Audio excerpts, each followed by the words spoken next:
Terima kasih atas kesempatannya. Perkenalkan, nama saya Nunggi Lutfi Astuti, NIM 2018-210083. Penetapan harga jual merupakan salah satu hal penting di dalam manajemen harga. Harga jual merupakan angka yang sudah menutupi biaya produksi secara keseluruhan dan ditambah dengan laba atau keuntungan dalam jumlah yang wajar. Kemampuan untuk menentukan harga jual yang tepat akan sangat menentukan nasib penjualan produk di pasaran.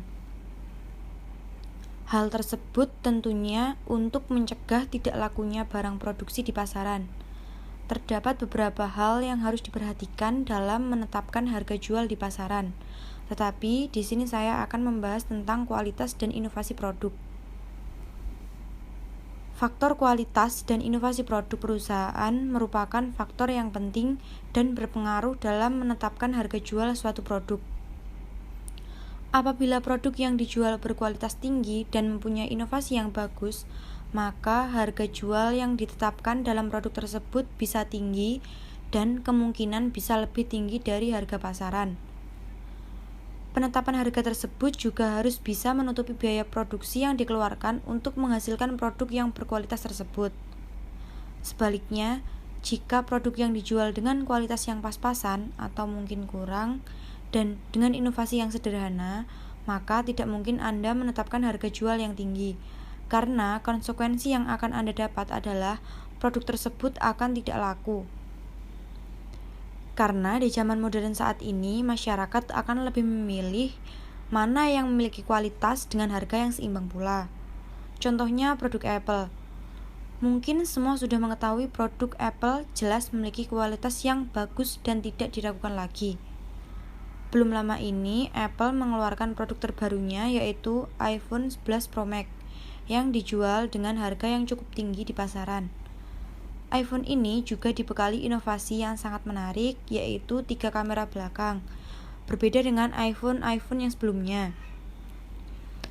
iPhone ini juga memiliki desain dan keunggulan yang menarik. Karena iPhone 11 Pro Max ini memiliki kualitas serta inovasi yang unggul, maka harga yang ditetapkan oleh pihak Apple juga lumayan tinggi. Sebab pihak perusahaan harus menutupi biaya produksi keseluruhan serta memperoleh laba yang wajar. Berbeda dengan handphone Nokia yang kurang memiliki inovasi, maka harganya pun standar dengan harga pasaran. Selanjutnya kita ke slide berikutnya. Ini merupakan contoh soal yang pertama. PT Prima Niaga adalah produsen pemanas air listrik. Total modal yang digunakan oleh perusahaan ini adalah 500 juta dengan tingkat pengembalian investasi atas modal yang digunakan sebesar 20%. Volume produksi dan volume penjualan yang direncanakan adalah 50.000 unit produk. Sedangkan biaya yang dikeluarkan untuk membuat seluruh produk sebesar 320 juta. Nah, di sini kita akan menghitung berdasarkan tingkat pengembalian investasi atas modal adalah rumusnya total biaya ditambah tingkat pengembalian atas modal dikali modal dibagi volume penjualan.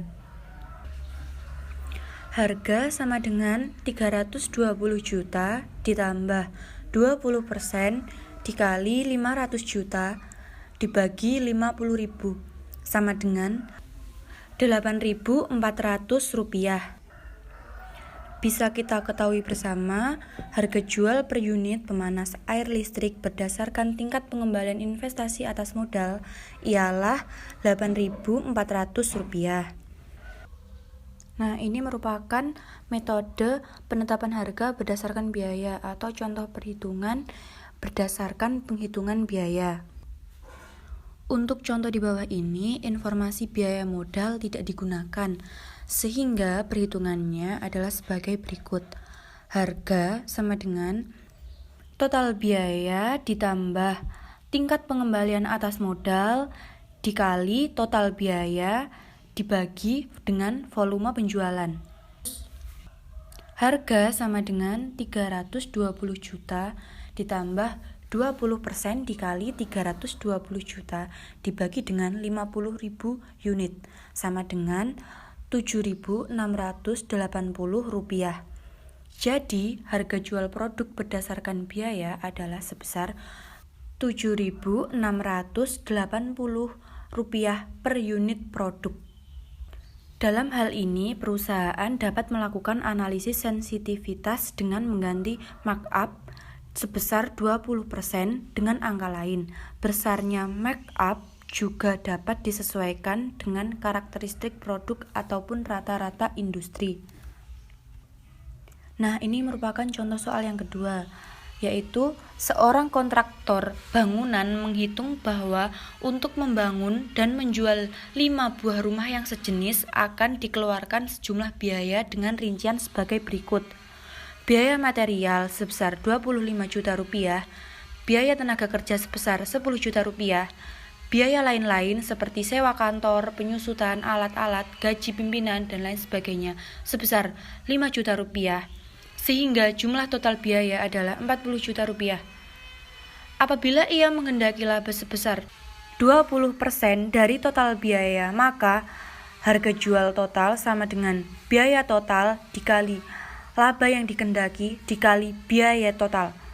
Harga sama dengan Rp40 juta ditambah 20% dikali Rp40 juta dibagi 5 unit sama dengan Rp9.600.000. Dengan demikian, masing-masing rumah akan dijual seharga Rp9.600.000 dan dengan laba per unit sebesar Rp1.600.000 didapat dari perhitungan 8 juta dibagi 5. Sekian dari saya, apabila ada kurang lebihnya saya mohon maaf.